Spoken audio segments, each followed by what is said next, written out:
Doctor ವಿಶೇಷ ಕಾರ್ಯಕ್ರಮಕ್ಕೆ ಸ್ವಾಗತ. ನಾನು ಮಧು ನಾಗರಾಜ್. ಒತ್ತಡದ ಜೀವನ, ಬದಲಾಗ್ತಾ ಇರೋ ಜೀವನ ಶೈಲಿ, ಒಬ್ಬೊಬ್ಬರಿಗೆ ಒಂದೊಂದು ಸಮಸ್ಯೆ. ಆ ಸಮಸ್ಯೆಗೆ ಒಂದೇ ವೇದಿಕೆಯಲ್ಲಿ ಉತ್ತರ, ಅದುವೇ ಇವತ್ತಿನ ನಿಮ್ಮ ಡಾಕ್ಟರ್.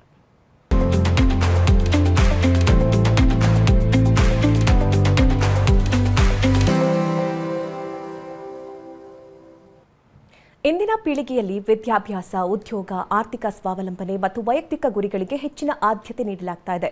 ಹೀಗಾಗಿ ಮದುವೆ ಮತ್ತು ಮಗುವಿನ ಯೋಚನೆಯನ್ನ ಕೆಲವು ವರ್ಷಗಳ ಕಾಲ ಮುಂದೂಡುವುದು ಸಾಮಾನ್ಯ ಅನಿಸ್ಬಿಟ್ಟಿದೆ. ಮೊದಲು ಒಳ್ಳೆಯ ವಿದ್ಯಾಭ್ಯಾಸ ಮುಗಿಸ್ಕೊಳ್ಬೇಕು, ಉತ್ತಮ ಉದ್ಯೋಗ ಪಡಿಬೇಕು, ಆರ್ಥಿಕವಾಗಿ ಸ್ಥಿರವಾಗಿರಬೇಕು, ನಂತರ ಮದುವೆ ಮತ್ತು ಮಗು ಅನ್ನುವಂತಹ ಮನೋಭಾವ ಇಂದಿನ ಯುವ ಜನರಲ್ಲಿ ಹೆಚ್ಚಾಗ್ತಾ ಇದೆ. ಆದರೆ ಮದುವೆಯನ್ನ ಮುಂದೂಡೋದು ಒಂದು ವೈಯಕ್ತಿಕ ನಿರ್ಧಾರವಾದರೆ, ಮಗುವಿನ ಯೋಚನೆಯನ್ನ ಮುಂದೂಡೋದು ವಿಚಾರದಲ್ಲಿ ವಯಸ್ಸು ಮತ್ತು ದೈಹಿಕ ಆರೋಗ್ಯವು ಪ್ರಮುಖ ಪಾತ್ರ ವಹಿಸುತ್ತೆ. ವಿಶೇಷವಾಗಿ ಮಹಿಳೆಯರಲ್ಲಿ ವಯಸ್ಸು ಹೆಚ್ಚಾದಂತೆ ಗರ್ಭಧಾರಣೆಯ ಸಾಧ್ಯತೆ ಕ್ರಮೇಣ ಕಡಿಮೆ ಆಗುತ್ತೆ. ಹಾಗಾದ್ರೆ ಮದುವೆ ಅಥವಾ ಮಗುವಿನ ಯೋಚನೆಯನ್ನ ಎಷ್ಟು ವರ್ಷಗಳವರೆಗೆ ಮುಂದೂಡಬಹುದು? ವಯಸ್ಸು ಹೆಚ್ಚಾದಂತೆ ಫರ್ಟಿಲಿಟಿಯಲ್ಲಿ ಏನೆಲ್ಲ ಬದಲಾವಣೆಗಳಾಗುತ್ತೆ? ಮುಂಚಿತವಾಗಿ ಯಾವ ಪರೀಕ್ಷೆಗಳನ್ನ ಮಾಡಿಸ್ಕೊಳ್ಬೇಕು? ಬನ್ನಿ ಇದೆಲ್ಲದರ ಬಗ್ಗೆ ಮಾಹಿತಿಯನ್ನು ಪಡೆದುಕೊಳ್ತಾ ಹೋಗೋಣ. ನಮ್ಮ ಜೊತೆ ಇದ್ದಾರೆ ಇವತ್ತು ಗರ್ಭಗುಡಿ IVF ಸೆಂಟರ್ನ ಮೆಡಿಕಲ್ ಡೈರೆಕ್ಟರ್ ಆದಂತಹ ಡಾಕ್ಟರ್ ಆಶಾ S. ವಿಜಯ್ ಅವರು. ಮೇಡಮ್ ನಮಸ್ತೆ, ಕಾರ್ಯಕ್ರಮಕ್ಕೆ ಸ್ವಾಗತ. ಮೇಡಮ್, ಈಗ ಇತ್ತೀಚಿನ ದಿನಗಳಲ್ಲಿ ತುಂಬಾನೇ ಕೇಳ್ತಾ ಇರೋದು ಈ ಫೈನಾನ್ಷಿಯಲಿ ಗ್ರೋತ್ ಆಗಿರ್ಬೋದು ಅಥವಾ ಕೆರಿಯರ್ ವಿಚಾರ ಆಗಿರ್ಬೋದು, ಹಲವು ಕಾರಣಗಳಿಂದಾಗಿ ಈ ಮದುವೆ ಮುಂದೂಡುವಂಥವರ ಸಂಖ್ಯೆ ಅಥವಾ ಮಗು ಮುಂದೂಡುವಂತಹ ಸಂಖ್ಯೆ ಹೆಚ್ಚಾಗ್ತಾ ಇದೆ. ಈ ಎಷ್ಟು ಪ್ರಮಾಣದಲ್ಲಿ ಇದು ಕಾಮನ್ ಆಗಿಬಿಟ್ಟಿದೆ ಅಂತ ಅನಿಸುತ್ತೆ ನಿಮಗೆ? ಆ್ಯಕ್ಚುಲಿ ಇದು ನನ್ನ ಪ್ರಾಕ್ಟೀಸಲ್ಲಿ ಲಾಸ್ಟ್ 20 ಇಯರ್ಸಿಂದ ನೋಡ್ತಿರೋದ್ರಲ್ಲಿ ಈ ಲಾಸ್ಟ್ 2-3 ಇಯರ್ಸಲ್ಲಿ ತುಂಬಾ ಹೆಚ್ಚಿಗೆ ಆಗೋಗಿದೆ. ಮಗು ಮುಂದುವರೆಯೋದು ನಾವು ಮುಂಚೆಯಿಂದ ನೋಡ್ತಾ ಇದ್ವಿ. ಲಾಸ್ಟ್ 10 ಇಯರ್ಸಿಂದ ಈ ಟ್ರೆಂಡ್ ಇತ್ತು. ಬಟ್ ಇವಾಗ ಪೀಳಿಗೆಯಲ್ಲಿ ಮದುವೆ ಮುಂದೂಡೋದು ತುಂಬ ಫ್ಯಾನ್ಸಿ ಆಗೋಗಿದೆ, ಫ್ಯಾಡ್ ಆಗೋಗಿದೆ. ಅವ್ರಿಗೆ ಈ ಫೈನಾನ್ಷಿಯಲಿ ಸ್ಟೇಬಲ್ ಕೆರಿಯರ್ ಅಂತೆಲ್ಲ ಹೇಳಿದ್ರಲ್ಲ, ಅದನ್ನೆಲ್ಲ ಬಿಟ್ಟು ಒಂದು ರೀಸನ್ ಇದೆ. ಈ ರಿಲೇಷನ್ಶಿಪ್ಸ್ನ ಮ್ಯಾನೇಜ್ ಮಾಡೋದು ನಮ್ಗೆ ತುಂಬ ಕಷ್ಟ ಅನ್ನೋದು ಒಂದು ದೊಡ್ಡ ಪೆಡಂಭೂತ ಮೈಂಡಲ್ಲಿ ಒಂದು ಕೂತ್ಕೊಂಡ್ಬಿಟ್ಟಿದೆ. ಎಷ್ಟೋ ಜನ ನನ್ನ ಕಸಿನ್ ಮಕ್ಕಳೇ ನಾನು ನೋಡ್ತಾ ಇದ್ದೀನಿ, ಅವ್ರ ಸುತ್ತಲೂ ಇರೋರಲ್ಲಿ ಡಿವೋರ್ಸ್ ರೇಟ್ ಎಲ್ಲ ತುಂಬ ಹೈ ಇದೆಯಂತೆ. ಆಮೇಲೆ ತುಂಬ ಅನ್ಹ್ಯಾಪಿ ಮ್ಯಾರೇಜಸ್ ತುಂಬ ಇದೆಯಂತೆ. ಅವ್ರು ಬದುಕ್ತಿರೋ ರೀತಿ ಸರಿ ಇಲ್ವಂತೆ. ಸೊ ನಾನು ಯಾಕೆ ಅದಕ್ಕೆ ಗೊತ್ತಿರೋ ಪ್ರಾಬ್ಲಮ್ಗೆ ಹೋಗ್ಬಿಟ್ಟು ಆ ಹುಂಡಿಲಿ ನಾನು ಬೀಳಲಿ ಅಂತ ಹೇಳ್ಬಿಟ್ಟು ತುಂಬಾ ರೀಸನ್ಸ್ ಕೊಡ್ತಾರೆ, ಬೇಡ. ಆಮೇಲೆ one more very important reason ಅಂದರೆ ಮೇಡಮ್, ನನ್ನ ಫ್ರೀಡಮ್ ಯಾಕೆ ಕಳ್ಕೊಳ್ಳಿ? ಮದುವೆ ಆಗಿದ ತಕ್ಷಣ ನನ್ನ ಫ್ರೀಡಮ್ ಹೊಟ್ಟೋಗುತ್ತೆ, ಮಗು ಬಂದ ತಕ್ಷಣ ನನ್ನ ಲೈಫ್ ಫುಲ್ ಇಂಪ್ರಿಸನ್ ಆಗೋಗುತ್ತೆ. ಆ ಥರ ಎಲ್ಲ ತುಂಬ ಬೇರೆ ಥರ ವಿಚಾರಗಳು ಈ ಥರ ನೋಡ್ತಾ ಇದ್ದೀವಿ. ಬಟ್ ಇಲ್ಲಿ ನಾನು ಏನು ಹೇಳಕ್ಕೆ ಇಷ್ಟಪಡ್ತೀನಿ ಅಂದರೆ, ನಮ್ಮ ಏಜ್ ಒಂದು ಲಿಮಿಟಾಗಿ 20 to 30 ಇರಲ್ಲ. ತುಂಬ ಬೇಗ ಬಯೋಲಾಜಿಕಲ್ ಕ್ಲಾಕ್ ಕ್ಲಿಕ್ ಆಗ್ತಾ ಇರುತ್ತೆ. ಆ ಗೋಲ್ಡನ್ ಏಜ್ ಗ್ರೂಪ್ ಅಂತ ನಾವೇನು ಹೇಳ್ತೀವಿ ಮಗು ಆಗಲಿಕ್ಕೆ, ಅದು ಮುಂದಕ್ಕೆ ಹೋಗ್ತಾನೆ ಇರುತ್ತೆ. ಸೊ ಅದು ಸುಮಾರು ಜನ ಯೋಚನೆ ಮಾಡಲ್ಲ. ಎಷ್ಟು ಜನ post 35 ಅವರು ಮದುವೆನೂ ಆಗದೆ, ಕೆರಿಯರು ಕರೆಕ್ಟಾಗಿ ಬಿಲ್ಡ್ ಮಾಡದೆ, ಮಗುನೂ ಪ್ಲ್ಯಾನ್ ಮಾಡದೆ ಒದ್ದಾಡ್ತಿರ್ತಾರೆ. 40ಸ್ಗೆ ನಮ್ಮ ಹತ್ರ ಬರ್ತಾರೆ. ಅಷ್ಟರಲ್ಲೇ ಅವ್ರದ್ದು egg quality, quantity, sperm quality ಎಲ್ಲ ಮೆಸ್ ಆಗೋಗಿರುತ್ತೆ. ಆಮೇಲೆ ನೀವು ನೋಡ್ತಿರ್ಬೋದು, 35 ಕ್ರಾಸ್ ಆಗ್ತಿದ್ದಂಗೆ ಶುಗರ್ ಬರೋದು, BP ಬರೋದು, ಥೈರಾಯ್ಡ್ ಇಶ್ಯೂ, ಅದು ಇಟ್ ವಿಲ್ ಆ್ಯಡ್ ಪ್ರಾಬ್ಲಮ್ ಇನ್ನೂ ಜಾಸ್ತಿ ಆಗಿಬಿಡುತ್ತೆ. ಸೊ ಸುಮಾರು ಜನಕ್ಕೆ ಇದ್ರದ್ದು ಕಾಂಪ್ಲೆಕ್ಸಿಟಿ ಗೊತ್ತಿಲ್ಲ. ಡಾಕ್ಟರ್ ಹತ್ರ ಕೂತ್ಕೊಂಡು ಮಾತಾಡಬೇಕು, ಸಮಾಲೋಚನೆ ಮಾಡಬೇಕು ಅಂತಲೂ ಐಡಿಯಾ ಇಲ್ಲ. ನನಗೊಂದು ಲೇಡಿ ಜ್ಞಾಪಕ ಇದ್ದಾರೆ. She got married at 30, IT professional. Initially ಯಾವ ಇನ್ವೆಸ್ಟಿಗೇಷನ್ನು ಮಾಡಿಸಿಲ್ಲ. 5 ವರ್ಷ ಅದಾಗದೇ ಟ್ರೈ ಮಾಡಿದ್ದಾರೆ. 5 ಇಯರ್ಸ್ ಆದಮೇಲೆ ಬಂದು ನಮ್ಮ ಹತ್ರ ಚೆಕ್ ಮಾಡಿಸಿದ್ರು. ಅವ್ರದ್ದು AMH 0.1. ನಾರ್ಮಲಿ ಅದು ಇರಬೇಕಾಗಿರೋದು 1 ಮೇಲೆ. ಎಷ್ಟಿದೆ? 0.1. ಸೊ ಅವ್ರದ್ದು ಎಗ್ಸ್ಕೋ ನೋಡಿದ್ರೆ ನಾವು ಸ್ಕ್ಯಾನ್ ಮಾಡಿ, ಈ ಕಡೆ 1, ಒಂದು ಕಡೆ 0. ಸೊ ಅಂಥವ್ರಿಗೆ ನಾವು ಡೋನರ್ ಎಗ್ಸ್ ಹೇಳಿದ್ರೆ ತುಂಬಾ ನಿರಾಸೆ ಆಗ್ತಾರೆ. ಬೇರೆಯವ್ರ ಎಗ್ಸ್ನ ಅಡಾಪ್ಟ್ ಮಾಡ್ಕೊಳ್ಳೋದಕ್ಕೆ ರೆಡಿ ಇರಲ್ಲ. ನಂದೇ ಬೇಕು ಜೆನೆಟಿಕ್ ಮೆಟೀರಿಯಲ್ ಅಂತ ಹೇಳ್ತಾರೆ. ಯಾಕೆ ನೀವು 5 ಇಯರ್ಸ್ ಮುಂಚೆನೇ ಒಂದು ಟೆಸ್ಟ್ ಮಾಡಿಸ್ಲಿಲ್ಲ? ನನಗೆ ಐಡಿಯಾ ಇರಲಿಲ್ಲ. ಸೊ ಎಜುಕೇಟೆಡ್ IT ಕಪಲ್ಲು, ನಾನು ಇವರು ರೂರಲ್ ಪಾಪ್ಯುಲೇಷನ್ ಹೇಳ್ತಾನೆ ಇಲ್ಲ. ಸುಮಾರು ಜನ ಫೈಲ್ಸ್ ತರ್ತಾರೆ ಮೇಡಮ್. 5 ವರ್ಷದಿಂದ ರಿಪೋರ್ಟ್ಸ್ ಇರುತ್ತೆ, ಎಲ್ಲ ಕಮ್ಮಿ ಆಗೋಗಿರುತ್ತೆ. ಯಾವ ಡಾಕ್ಟರ್ ಹತ್ರನೂ ಹೋಗಿರಲ್ಲ, ಫುಲ್ ಬಿಟ್ಬಿಟ್ಟಿರ್ತಾರೆ. ಒಂದು ಕಪಲ್ ಇದೇ ಥರ ಬಂದರು. ಅವ್ರದ್ದು 2 ಪೇರೆಂಟ್ಸ್ಗೂ ಸ್ಟ್ರೋಕ್ ಆಯ್ತಂತೆ. ಸೊ ಇಮ್ಯಾಜಿನ್, ಸ್ಟ್ರೋಕ್ ಇಬ್ಬರನ್ನ ನೋಡ್ಕೋಬೇಕು ಮನೇಲಿ ಅಂದರೆ, ಅವ್ರದ್ದು ಒಂದು 10 ವರ್ಷ ಅದರಲ್ಲೇ ಕಳೆದ್ಬಿಟ್ಟಿದ್ದಾರೆ. ಸೊ ಇವಾಗ ಇಬ್ಬರೂ 40s, ಹಸ್ಬೆಂಡ್ ವೈಫು. ಈಗ ಕಂಪ್ಲೀಟಾಗಿ ಅವ್ರದ್ದು ಎಗ್ ಕ್ವಾಲಿಟಿನೂ ಇಲ್ಲ, ಕ್ವಾಂಟಿಟಿನೂ ಇಲ್ಲ, ನಂಬರು ಇಲ್ಲ. AMH ಟೆಸ್ಟ್ ಮಾಡಿದ್ರೆ 0.1 ಆ ಥರ ಬರ್ತಾ ಇದೆ. ಸೊ ಯಾಕೆ ಈ ಥರ? ನೀವು ಪೇರೆಂಟ್ಸ್ನೂ ನೋಡ್ಕೋಬೋದಿತ್ತು, ನಿಮ್ಮ ಫ್ಯಾಮ್ಲಿನೂ ಪ್ಲ್ಯಾನ್ ಮಾಡ್ಕೋಬೋದಿತ್ತು ಅಲ್ಲ ಅಂದರೆ ನಮ್ಗೆ ಗೊತ್ತಾಗಲೇ ಇಲ್ಲ. ಸೊ ಈ ಪ್ರೋಗ್ರಾಮ್ಸಲ್ಲಿ ನಾವು ತುಂಬ ಜನಕ್ಕೆ ಎಜುಕೇಟ್ ಮಾಡೋದಿದೆ. ನಾವು ಅದಕ್ಕೇನೆ ಫ್ರೀ ಕ್ಯಾಂಪ್ಸ್ ಮಾಡ್ತೀವಿ ಗರ್ಭಗುಡಿ ಕಡೆಯಿಂದ. ಸುಮಾರು ಜನಕ್ಕೆ ಇದನ್ನ ಎಜುಕೇಟ್ ಮಾಡ್ತೀವಿ. ನಿಮ್ದೊಂದು ಸೆಮೆನ್ ಅನಾಲಿಸಿಸ್ ಮಾಡಿಸ್ಕೊಳ್ಳಿ, ನಿಮ್ದು ಎಗ್ ಕೌಂಟ್ ಎಷ್ಟಿದೆ ಅಂತ ಒಂದು ಸಿಂಪಲ್ AMH ಟೆಸ್ಟ್ ಮಾಡಿಸ್ಕೊಳ್ಳಿ. ಅಟ್ಲೀಸ್ಟ್ ಅದ್ರಲ್ಲಿ ಪ್ರಾಬ್ಲಮ್ ಇದೆ ಅಂದ್ರೆ ಅದನ್ನ ಸರಿ ಮಾಡ್ಬೋದು ಇವಾಗಲೇ ಗೊತ್ತಾದ್ರೆ. ಕೈ ಮೀರೋಗ್ದಂಗೆ ನೋಡ್ಕೊಳ್ಳಿ ಅಂತ ತುಂಬಾ ಹೇಳ್ತೀವಿ. ಈ ಮಗುವನ್ನ ಮುಂದೂಡೋದಕ್ಕೂ ಅಥವಾ ಮದುವೆಯನ್ನ ಮುಂದೂಡೋದಕ್ಕೂ ಡಿಫ್ರೆನ್ಸ್ ಇದೆಯಾ ಇನ್ಫರ್ಟಿಲಿಟಿಯಲ್ಲಿ ಅಂತ? ಎರಡು both are inter connected actually. ಮದುವೆ ಮುಂದೂಡ್ತಿದ್ದಂಗೆನೆ ನಿಮ್ಮದು ಚಾನ್ಸಸ್ ಆಫ್ ಮದುವೆ ಆಗೋದು ಕಮ್ಮಿ ಆಗ್ತಾ ಬರುತ್ತೆ. ಬಿಕಾಸ್ ನೀವು ಅವ್ರು ಬೇಡ ಇವ್ರು ಬೇಡ ಅಂತ ಇದು ಮಾಡ್ತಾನೆ ಇರ್ತೀರಾ, ನೆಗ್ಲೆಕ್ಟು. ಆಮೇಲೆ ಒಂದ್ಸಲಿ ಮದುವೆ ಆದಮೇಲೆ ಅವ್ರ ಜೊತೆ ಅಡ್ಜಸ್ಟ್ ಆಗಿ ನಾನು ಫ್ಯಾಮಿಲಿ ಬಿಲ್ಡ್ ಮಾಡಬೇಕು, ನಂಗೆ ಪಾಪು ಆಗಬೇಕು ಅಂತ ಒಂದು ಡಿಸಿಷನ್ ತೊಗೊಳ್ಳೋದೆ ಮತ್ತೆ ಡಿಲೇ ಆಗುತ್ತೆ. ಅಡ್ಜಸ್ಟ್ಮೆಂಟ್ ಇಶ್ಯೂಸ್ ಇರುತ್ತೆ. ಎನಿ ನ್ಯೂ 2% ಬಂದಿದ ತಕ್ಷಣ ಅಡ್ಜಸ್ಟ್ಮೆಂಟ್ ಇಶ್ಯೂಸ್ ಇರುತ್ತೆ. ಮಧ್ಯದಲ್ಲಿ ಆ ಕೂಸ್ ಬಂದ್ಬಿಟ್ಟು ಇನ್ನೂ ಕಷ್ಟ ಆಗುತ್ತೆ ಅವ್ರಿಗೆ. ಸೊ ಅವ್ರ ಮದುವೆ ಮುಂದೂಡ್ತಿದ್ದಂಗೆನೆ ಅವ್ರದ್ದು ಇನ್ಫರ್ಟಿಲಿಟಿ ಇಶ್ಯೂಸ್ ಕೂಡ ನೀವು ಆರ್ ಇನ್ವೈಟಿಂಗ್ ಟ್ರಬಲ್ಸ್ ಅಂತಾನೆ ಹತ್ರ. Both are very closely related. ಈ ಯಂಗ್ ಏಜಲ್ಲಿ ಮಕ್ಕಳನ್ನ ಮಾಡ್ಕೊಳ್ಳೋದಕ್ಕೂ ಅಥವಾ 35-40 ಈ ಏಜಲ್ಲಿ ಮಕ್ಕಳನ್ನ ಮಾಡ್ಕೊಳ್ಳೋದಕ್ಕೂ ಏನು ಡಿಫ್ರೆನ್ಸ್ ಅಂತ ಹೇಳ್ತೀರಾ ಮೇಡಮ್? ಅದೇ ಗಾಡ್ ಒಂದು ಕ್ರಿಯೇಟ್ ಮಾಡಿದಾಗ ನಮ್ಮನ್ನ ಒಂದು ಫಿಕ್ಸ್ಡ್ ನಂಬರ್ ಆಫ್ ಎಗ್ಸ್ ಕೊಟ್ಟಿರ್ತಾನೆ. ಎವ್ರಿ ಮಂತ್ ಒಂದು ಎಗ್ಸ್ ರಿನ್ಯೂ ಮಾಡ್ತಾ ಇರಲ್ಲ, ಫಿಕ್ಸ್ಡ್ ನಂಬರ್ ಆಫ್ ಎಗ್ಸ್ ಇರುತ್ತೆ. ತಾಯಿ ಗರ್ಭದಲ್ಲಿ ಹೆಣ್ಮಗು ಇರುವಾಗ ಒಂದು ನಂಬರ್ ಇರುತ್ತೆ 3 million. ಹುಟ್ಟಿದಾಗ ಅದು ಇನ್ನೂ ಕಮ್ಮಿ ಆಗಿರುತ್ತೆ. ಪ್ಯೂಬರ್ಟಿಲಿ ಅದು 3 lakhs ಆಗುತ್ತೆ, 3000 ಆಗುತ್ತೆ, 300 ಆಗುತ್ತೆ. ಸೊ ಕ್ಷೀಣಿಸ್ತಾ ಬರುತ್ತೆ ನಂಬರು. ಸೊ ಅದು ಜ್ಞಾಪಕ ಇರಬೇಕು ನಮಗೆ. ಯಂಗ್ ಏಜಲ್ಲಿ 25 to 30 ನೀವು ಕನ್ಸೀವ್ ಆಗಿಬಿಟ್ರೆ you will have healthy eggs. ನಿಮಗೂ ಹೆಲ್ತ್ ಚೆನ್ನಾಗಿರುತ್ತೆ, ಪ್ರೆಗ್ನೆನ್ಸಿ ಕಾಂಪ್ಲಿಕೇಶನ್ಸ್ ಜಾಸ್ತಿ ಇರಲ್ಲ, 9 monthsವರೆಗೂ ಹೋಗಿ ಡೆಲಿವರಿ ಆಗೋ ಚಾನ್ಸಸ್ ಹೈ ಇರುತ್ತೆ. ಅದೇ 35 ಕ್ರಾಸ್ ಆದಮೇಲೆ ಆದರೆ ನಿಮ್ಮದು ಹೆಲ್ತ್ ಎಗ್ ಹೆಲ್ತ್ ಹಾಳಾಗಿರುತ್ತೆ, ನಿಮ್ಮದು ಬೇರೆ ಹೆಲ್ತ್ ಇಶ್ಯೂಸ್ ಬಂದಿರುತ್ತೆ, ಅಬಾರ್ಷನ್ಸ್ ರೇಟ್ ಹೈ ಆಗುತ್ತೆ, ಆಮೇಲೆ ಜೆನೆಟಿಕ್ ಇಶ್ಯೂಸ್ ಎಲ್ಲ ನಿಮಗೆ ಬರುತ್ತೆ, ಕ್ರೋಮೋಸೋಮಲ್ ಪ್ರಾಬ್ಲಮ್ಸ್ ಬರುತ್ತೆ. ಆ್ಯಸ್ ಏಜ್ ಅಡ್ವಾನ್ಸಸ್ ನಮ್ಗೆ ಇಶ್ಯೂಸ್ ಜಾಸ್ತಿ ಕ್ರಾಪ್ ಅಪ್ ಆಗ್ತಾನೆ ಇರುತ್ತೆ.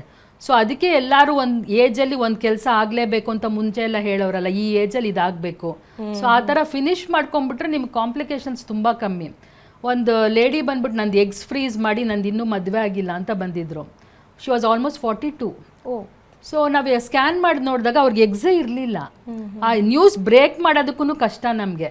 ಅವ್ರು ಇನ್ನೂ ಅವ್ರಿಗೆ ಬೇಕಾಗಿರೋ ಗಂಡು ಹುಡುಕ್ತಾ ಇದ್ದಾರಂತೆ, ಇನ್ನೂ ಯಾರೂ ಸೆಟ್ ಆಗಿಲ್ವಂತೆ. ಅಷ್ಟರಲ್ಲಿ ಅವ್ರು ಎಗ್ ಫ್ರೀಸ್ ಮಾಡ್ಕೊಳ್ತಾರಂತೆ, ಆಮೇಲೆ ಅದನ್ನೇ ಭ್ರೂಣ ಮಾಡ್ಕೊಳ್ತಾರಂತೆ, ಆಮೇಲೆ ಟ್ರಾನ್ಸ್ಫರ್ ಮಾಡಿಸ್ಕೊತಾರೆ. 42. ಸೊ ತುಂಬ ಜನಕ್ಕೆ ಇದ್ರ ಬಗ್ಗೆ ತಪ್ಪು ಕಲ್ಪನೆಗಳಿದೆ. ಈಗ ನೀವೇನು ಹೇಳ್ತೀರಾ, ರೈಟ್ ಏಜ್ ಯಾವುದು ಮದುವೆ ಆಗೋದಕ್ಕೆ ಅಥವಾ ಮಕ್ಕಳನ್ನ ಮಾಡ್ಕೊಳ್ಳೋದಕ್ಕೆ ರೈಟ್ ಏಜ್ ಯಾವುದು? ಈ ಡಿಫ್ರೆನ್ಸ್ ಎಷ್ಟಿರಬೇಕು ಅಂದರೆ ಮದುವೆ ಆದಮೇಲೆ ಮಕ್ಕಳನ್ನ ಮಾಡ್ಕೊಳ್ಳೋದಕ್ಕೆ ಎಷ್ಟು ಡಿಫ್ರೆನ್ಸ್ ಇರಬೇಕು ಅಂತ ಹೇಳ್ತೀರಾ? ಆ್ಯಕ್ಚುಲಿ 25 to 30 ಅವ್ರ ಫ್ಯಾಮಿಲೀಸ್ ಕಂಪ್ಲೀಟ್ ಮಾಡ್ಕೊಂಡ್ಬಿಟ್ರೆ ಐಡಿಯಲ್. ಓಕೆ. ಬಟ್ ತುಂಬ ಕೆರಿಯರ್ ಓರಿಯೆಂಟೆಡ್ ಇದ್ದಾರೆ. ಅಕಸ್ಮಾತ್ ಅವ್ರಿಗೇನೋ ಬೇರೆ ಎಲ್ಲ ಹೊರ ದೇಶಕ್ಕೆ ಹೋಗ್ಬಿಟ್ಟು ಏನೋ ವ್ಯಾಸಂಗ ಮಾಡಬೇಕು ಆ ಥರ ಎಲ್ಲ ತುಂಬ ಪ್ಲ್ಯಾನ್ಸ್ ಇತ್ತು ಅಂದರೆ ಅಟ್ಲೀಸ್ಟ್ ಅವ್ರದ್ದು ಎಗ್ಸ್ ಫ್ರೀಸ್ ಮಾಡ್ಕೋಬೋದು. ಸುಮಾರು ಜನ ನೋಡಿದ್ದೀನಿ ನಾನು, ಅವ್ರಿಗೆ ಹೊರ ದೇಶಕ್ಕೆ ಹೋಗಬೇಕು ಅಂತಿರ್ತಾರೆ, PhDsಗೆ ದೊಡ್ಡ ದೊಡ್ಡ ಸ್ಟಡೀಸ್ಗೆ ಬಂದು ಎಗ್ಸ್ ಫ್ರೀಸ್ ಮಾಡಿಬಿಟ್ಟು ಹೋಗ್ತಾರೆ. ಸೊ ಅವ್ರದ್ದು ವ್ಯಾಸಂಗ ಎಲ್ಲ ಮಾಡಿ ವಾಪಸ್ ಬಂದ ತಕ್ಷಣ ಅವ್ರು ಅದನ್ನು ಎಂಬ್ರಿಯೋಸ್ಗೆ ಕನ್ವರ್ಟ್ ಮಾಡಿಕೊಂಡು ಟ್ರಾನ್ಸ್ಫರ್ ಮಾಡಿಸ್ಕೊಳ್ತಾರೆ. ತುಂಬ ಜನ ನೋಡಿದ್ದೀನಿ. ಬಟ್ ತುಂಬ ಅರಿವಿಲ್ಲ ಇದ್ರ ಬಗ್ಗೆ, ಎಗ್ ಫ್ರೀಸಿಂಗ್ ಬಗ್ಗೆ. ಆಮೇಲೆ ಕ್ಯಾನ್ಸರ್ ಥೆರಪೀಸ್ ಹೋಗ್ತಾರಲ್ಲ ಮೇಡಮ್, ಲೇಡೀಸ್ಗೂ ಬಂದಿರುತ್ತೆ, ಗಂಡಸ್ರಿಗೂ ಬಂದಿರುತ್ತೆ. ಆ ಕ್ಯಾನ್ಸರ್ ಥೆರಪಿ ಟೈಮಲ್ಲಿ ನಮ್ದು ಎಗ್ಸು ಮತ್ತು ಸ್ಪರ್ಮ್ಸ್ ಎಲ್ಲ ಹಾಳಾಗೋಗುತ್ತೆ. ಸೊ ಅವ್ರು ಏನು ಮಾಡ್ತಾರೆ ಅಂದರೆ ಕ್ಯಾನ್ಸರ್ ಸರ್ಜನ್ಸು ಮುಂಚೆನೇ ಹೋಗ್ಬಿಟ್ಟು ಫ್ರೀಸ್ ಮಾಡಿ ಬನ್ನಿ ಅಂತ ಹೇಳ್ತಾರೆ. ಸೊ ಸುಮಾರು ಜನ ಬಂದು ಎಗ್ಸು ಸ್ಪರ್ಮ್ಸ್ ಎಲ್ಲ ಫ್ರೀಸ್ ಮಾಡಿ ಹೋಗಿ ಎಲ್ಲ ಕ್ಯಾನ್ಸರ್ ಥೆರಪಿ ತೊಗೊಂಡು ಯಾವಾಗ you are fit for pregnancy ಅಂತ ಹೇಳ್ತಾರೋ ವಾಪಸ್ ಬಂದುಬಿಟ್ಟು ಮಗು ಮಾಡ್ಕೊಳ್ತಾರೆ. ಸೊ ಆ ಥರ ಎಲ್ಲ ಪ್ಲ್ಯಾನ್ ಮಾಡ್ಕೋಬೋದು. ಅವ್ರಿಗೆ ಬೇರೆ ಏನೂ ಇಲ್ಲ ಅಂತಂದರೆ ಕೆರಿಯರ್ ಮತ್ತು ಫ್ಯಾಮ್ಲಿ ಎರಡೂ ಮ್ಯಾನೇಜ್ ಮಾಡ್ಬೋದು. ನೀವು ಎಷ್ಟು ಜನನ ನೋಡಿಲ್ಲ ಕೆರಿಯರ್ ಆ್ಯಂಡ್ ಫ್ಯಾಮ್ಲಿ ಎರಡು ಮ್ಯಾನೇಜ್ ಮಾಡೋ ಅಷ್ಟು ಕಷ್ಟನಾ? ಸುಮಾರು ಜನ ದಿಸ್ ಆರ್ ದಟ್ ಅಂತಾರೆ. ನಾನು ಕೇಳ್ತೀನಿ, why not this and that? ಎರಡೂ ಮಾಡ್ಬೋದು. ಲೀವ್ ಸಿಗುತ್ತೆ, ಎಕ್ಸ್ಟ್ರಾ ಅವ್ರಿಗೆ ಮೆಟರ್ನಿಟಿ ಇದು ಸಿಗುತ್ತೆ, ಪೆಟರ್ನಿಟಿದು ಲೀವ್ ಸಿಗುತ್ತೆ ಈಸಿಲಿ. ಆಫೀಸಲ್ಲೆಲ್ಲ ಎಷ್ಟೊಂದು ಇವಾಗ ತುಂಬ ಸ್ಕೀಮ್ಸ್ ಇದೆ. ಆಮೇಲೆ ಮಗು ನೋಡ್ಕೊಳ್ಳೋದಕ್ಕೂ ಒಂದು ಫ್ಯಾಮಿಲಿ ಸಪೋರ್ಟ್ ಇರುತ್ತೆ, ಬೇರೆ ಸಪೋರ್ಟ್ಸ್ ಇರುತ್ತೆ. ಇದು ಅದು ಎರಡೂ ಮಾಡ್ಕೋಬೋದು. ದೇ ನೀಡ್ ನಾಟ್ ಸೇ ನಾ ಆಮೇಲೆ ಮಾಡ್ಕೋತೀನಿ, ಇದು ಇವಾಗ ಮಾಡ್ತೀನಿ ಅನ್ನೋದು ಬೇಕಿಲ್ಲ. ಇನ್ನು ಎಗ್ ಫ್ರೀಸ್ ಬಗ್ಗೆ ಹೇಳ್ತಾ ಇದ್ರಿ, ಅಂದರೆ ಇದು ಪ್ರೋಸೆಸ್ ಯಾವ ರೀತಿ ಇರುತ್ತೆ, ಎಷ್ಟು ವರ್ಷಗಳ ಕಾಲ ಇಡಬಹುದು ಅಂತ ಹೇಳ್ತೀರಾ? ಆ್ಯಕ್ಚುಲಿ ಅವರು ಬಂದು ಹಾರ್ಮೋನ್ ಇಂಜೆಕ್ಷನ್ಸ್ ತೊಗೊಂಡು ಎಷ್ಟು ಎಗ್ಸಿಂದ ಎಗ್ಗಿದೆ ಅಂತ ನೋಡಿಕೊಂಡು ಹಾರ್ಮೋನ್ಸ್ ಕೊಡ್ತೀವಿ.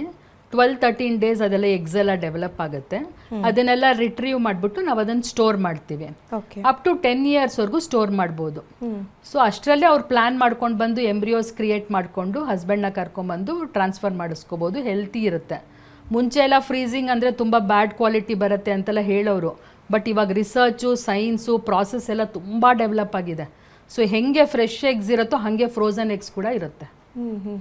ಈ 35ರ ನಂತರ ಮಗು ಮಾಡ್ಕೊಳ್ಳುವಂಥವ್ರು ತಾಯಿಗೆ ಏನೆಲ್ಲ ರಿಸ್ಕ್ ಆಗುತ್ತೆ ಅಥವಾ ಮಗುವಿಗೆ ಏನೆಲ್ಲ ರಿಸ್ಕನ್ನು ಎದುರಿಸಬೇಕಾಗತ್ತೆ ಅಂತ ಹೇಳ್ತೀರಾ? ಜೆನೆಟಿಕ್ ಇಶ್ಯೂಸ್ ಜಾಸ್ತಿ ಆಗ್ತಾ ಬರುತ್ತೆ after 38.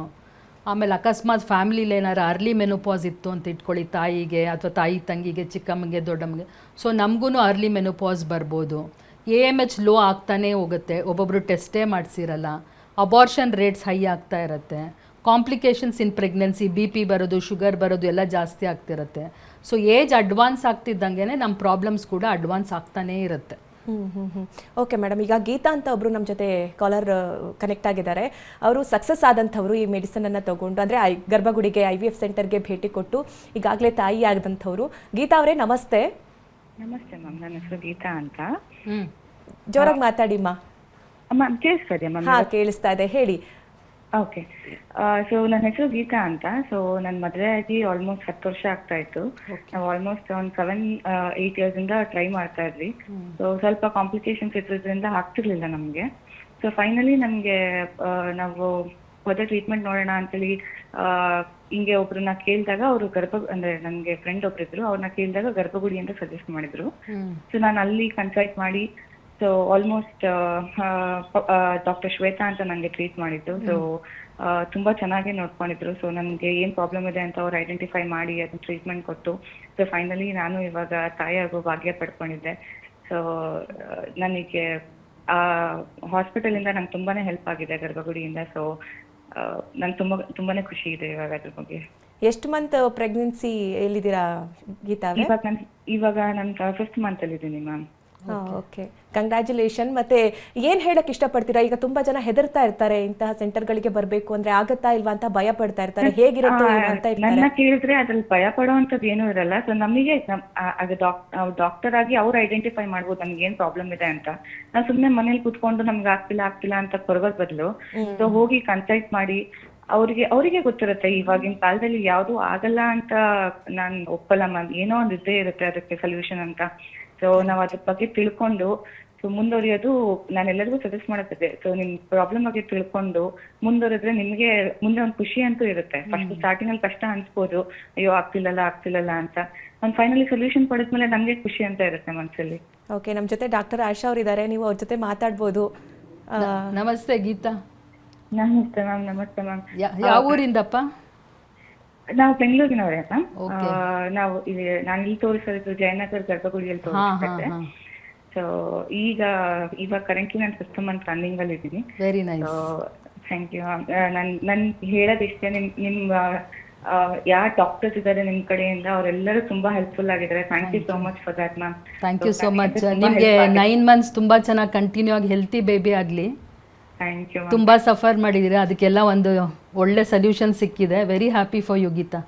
Thank you ma'am. Thank you so much. Thank you Geeta, TV9 ಜೊತೆ ಮಾತನಾಡಿದ್ದಕ್ಕಾಗಿ. ತುಂಬ ಖುಷಿಯಲ್ಲಿ ಹೇಳ್ಕೊಳ್ತಾ ಇದ್ರು. ಮತ್ತೆ ತುಂಬ ಜನ ಹೆದರೋರು ಇದ್ದಾರೆ ಇಂಥ IVF ಸೆಂಟರ್ಗಳು ಅಂತ ಅಂದರೆ ಹೇಗಿರುತ್ತೋ ಏನೋ ಪ್ರೋಸೆಸ್ಸು ಅಂತ ಹೇಳಿ, ಅಂಥವ್ರಿಗೆ ಏನು ಹೇಳ್ತೀರಾ? ಆ್ಯಕ್ಚುಲಿ ಇವ್ರ ಎಕ್ಸಾಂಪಲ್ಲೇ ತೊಗೊಂಡ್ರೆ 10 years ಮ್ಯಾರಿಡ್ ಲೈಫು. ಸೊ ಆಗತ್ತೋ ಬಿಡತ್ತೋ ಅಂತ ಅವ್ರು ಕೂತ್ಕೊಂಡ್ಬಿಟ್ಟಿದ್ರೆ, ಒಂದು ಪ್ರಯತ್ನನೇ ಮಾಡಿಲ್ಲದೆ ಇದ್ದಿದ್ರೆ ಇವತ್ತು ಈ ಥರ ಹ್ಯಾಪಿ ನ್ಯೂಸ್ ಬರ್ತಿರ್ಲಿಲ್ಲ. ಆಮೇಲೆ ಅವ್ರಿಗೆ ತುಂಬ ಇನ್ವೆಸ್ಟಿಗೇಷನ್ಸ್ ಆಯಿತು. ಯಾಕೆ ಆಗ್ತಾ ಇಲ್ಲ, ಅನ್ಎಕ್ಸ್ಪ್ಲೈನ್ಡ್ ಇನ್ಫರ್ಟಿಲಿಟಿ, ಏನು ರೀಸನ್ನು. ಈಗ ಯಾವುದಕ್ಕೂ ಅನ್ಎಕ್ಸ್ಪ್ಲೇನ್ಡ್ ಅಂತ ಹೇಳಂಗೆ ಇಲ್ಲ ಮೇಡಮ್. ಎಲ್ಲದಕ್ಕೂ ಕಂಡುಹಿಡಿಬೋದು, ಸೊಲ್ಯೂಷನ್ ಇದೆ. ಅವರೇ ಹೇಳ್ತಿದ್ರು ಎಲ್ಲದಕ್ಕೂ ಸೊಲ್ಯೂಷನ್ ಇದೆ ಅಂತ. ಬಟ್ ನಾವು ಹೇಳಿದ್ದೆಲ್ಲ ಮಾಡಿದ್ರು, ಎಲ್ಲ ಥರ ಥೆರಪೀಸು ಮಾಡಿದ್ರು. ಫೈನಲಿ ಅವ್ರಿಗೆ ರಿಸಲ್ಟ್ ಬಂತು. ಸುಮಾರು ಜನ ಏನು ಮಾಡ್ತಾರೆ ಅಂದರೆ ಅರ್ಧದಲ್ಲೇ ಬಿಟ್ಬಿಡ್ತಾರೆ.